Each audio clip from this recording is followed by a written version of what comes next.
What's going on, everybody? Here's I'm him, it's your main man, Chi. This right here is my movie review, my movie take, my movie opinion, my thoughts on the latest installment of Thor Love and Thunder. I went to see it yesterday with my daughter, and it was a good movie. You know, by far the best Thor movie out right now. Like the best Thor movie, you know. And I know the Thor franchise has not been everyone's favorite franchise when you look at the MCU franchises. You know, Thor is probably at the bottom, but Ragnarok was good, and this one was better. Like I said, this one is by far the best one. And I say the best one because they do say that Thor is returning. I believe he's going to be in the Guardians of the Galaxy 3. But because of the post credit that they did, they introduced somebody. There's two post credits. And they introduced someone in the first one. And it's someone that I think we've all been wanting to see. And he's here. Well, yes, he's here. Then the second one, I mean, it has credence to it. It does reveal more once you kind of understand why that post credit scene was there. At first, I didn't understand. I was just like, oh, okay, I can live without this one. But after watching a few videos, after I got done watching the movie, I realized, oh, this is why they did that part. So, you know, that was a good one. But little things that I caught in the movie. First things first, I want to talk about, obviously, the Marvel Studio title screen that comes up. And I always talk about this. I talked about it on the podcast that I did when we spoke about the Thor trailer when it first came out. It was going to happen. Do you know how incredibly smart Marvel or Disney and Marvel Studios is? I mean, they've got some marketing geniuses at the very least. So, and this is what I'm talking about. So, I haven't seen anything recent post No Way Home. No Way Home, right? So it's not that many movies actually. It's not, but even in the shows, like I guess in the shows when they show the Marvel Studio thing pop up, the graphic, yeah, they took Peter Parker away. Because when Strange put that curse on him and nobody remembers him now, they even done it with that portion of it. It's still a beautifully tragic ending. Oh man. So those little small details I caught on to, and I love the fact that they still do that. Because they're keeping us thinking like, oh, like Spider-Man's not here anymore, you know? So I love that they did that. Love the relationship that they show between Thor and Stormbreaker, because Stormbreaker gets jealous. You know, Stormbreaker is very upset, or not upset, but very, very territorial. Like, hey, don't forget about me when it comes to, you know, me and Mjolnir. You know, Mjolnir has gone on. I'm here now. I'm your weapon of choice, you know, but it's very interesting to see that because they do show that. Christian Bale did a phenomenal job as Gore the Butcher. Obviously, Tessa Thompson did a phenomenal job as Valkyrie. Thor's Thor, you know. Natalie Portman did her thing as Mighty Thor. You all know the story with Mighty Thor. Y'all already know how Jane Foster became Mighty Thor. They detailed that in the movie. There is a part in the movie. It's my favorite part, and it has to deal with the kids. You know, it's very kid. This scene right here is the scene that I think all kids are gonna love, because it's just It's very much like it shows that it shows something. It gives that hope, you know. And it was something that I really enjoyed. I enjoyed watching that little part right there. But my favorite story within the story was the story between Stormbreaker. You know, Stormbreaker being very, very jealous. Like, there's a scene where he's sitting there and he's trying to summons Mjolnir. And as he's trying to summons it, I keep thinking I'm butchering that name. So if I'm butchering that name, you can tell me in the comments. I completely understand. It's a very hard name for me to pronounce.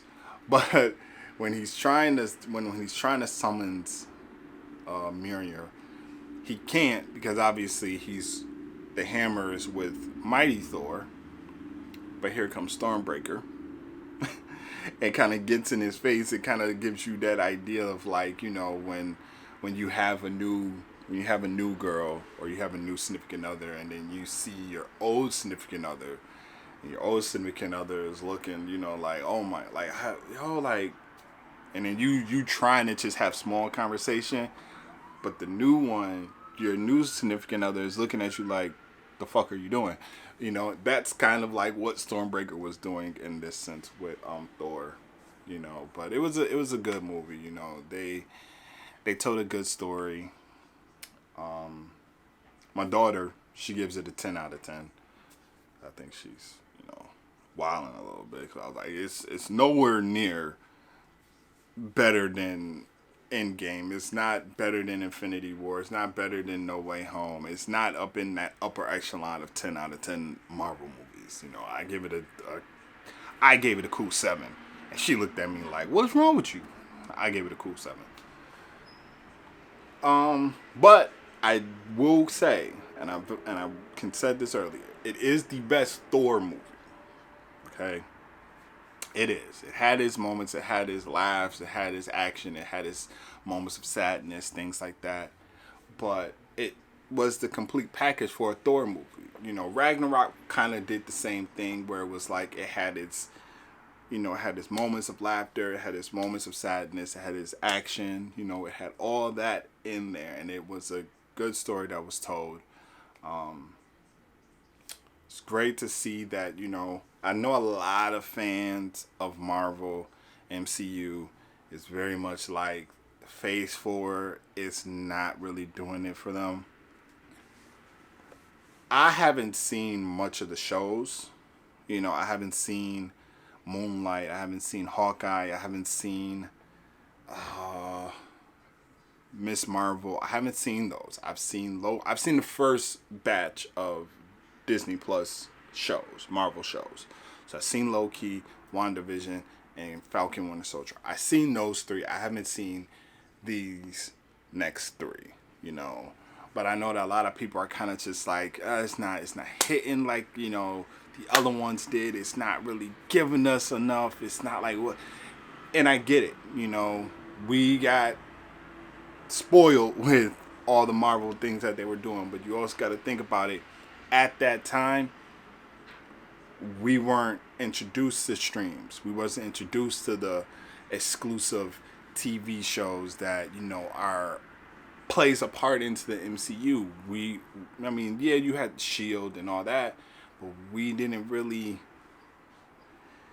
you know, they're trying to link all this stuff together, and you have to include the multiverse now.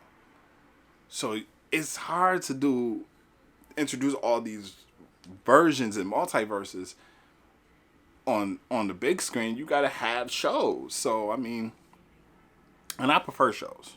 You know, I prefer shows. I'll take a movie in a day of the week, but shows, you know, it's shows you can do more. You can stretch it out more. So like I said, solid movie, solid appearance from Thor. I will say that I am anticipating now. The big anticipation is the Black Panther 2. Okay? That is the biggest anticipation, I believe, right now. I know there was some type of tease for it being the teaser trailer was supposed to be premiered. Supposedly it was supposed to be premiered during the NBA Finals, but Disney and Marvel denied that. I did read something that I guess this one it's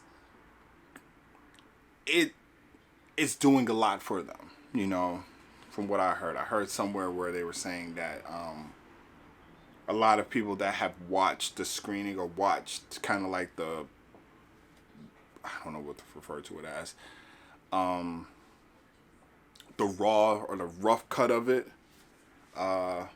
it apparently hit. It apparently a success for them. So I'm interested to see this. I'm interested to see what they do with this, how they play this out, what they do.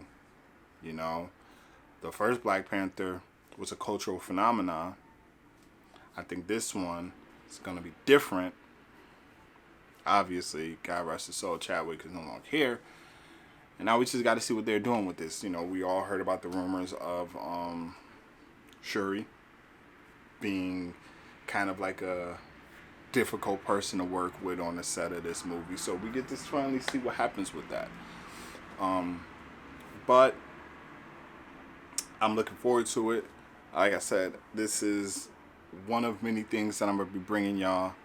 I look forward to doing more of this. Like I said, you know, it's been a minute since I've done one of these. I mean, I didn't even do a Batman one, like, you know, and y'all know me, I'm a diehard Batman fan. I do have something planned for the Batman. Kind of like, because it came out in February. So I think at the 6-month mark of the release of the movie, I'm going to come back and discuss it and give y'all my take 6 months after its release of the movie. I remember I went to see it 3 times. I went to see it Friday, Saturday, Sunday, opening night, opening weekend. That's how dedicated I was to this movie. So I do have a lot to say about it. I haven't said anything on a pod. I haven't said anything on a video about it. So I'm going to give y'all that in the future, 6 months from the release. So I think that is August. So check out next month. I will be doing something for the Batman for its 6-month anniversary of it being released. Yeah, man. So I want to thank y'all for tuning in, watching this video. Make sure that you hit that subscribe button, hit that like button, hit the little notification, you know, to find out when I'm dropping more content. Make sure that you follow the podcast page. So in the meantime, _pod. I know it's a long name. Bear with me. You know, but thank y'all, man. I got to get ready to go to work. So I'm going to catch up with y'all later. As far as Royal Club goes, I will be dropping something for Royal Club sometime by the end of this week. Because we do have a lot to discuss. Vince McMahon, fucking SummerSlam, A&E just dropped their biography show again, which I love. I love those shows. And they just did another show too. It's called WWE A&E Rivalries. That I want to talk about too, because it's very similar to what's on the network, but it's different in the same breath. So I want to talk about that. I do want to talk a little bit about AEW, because AEW does have some shit that's going on that I want to address. It's not me bashing AEW, but it's me just shedding light on a lot of shit that's going on with them. So I thank y'all. I love y'all. I appreciate y'all. I'm out. Later.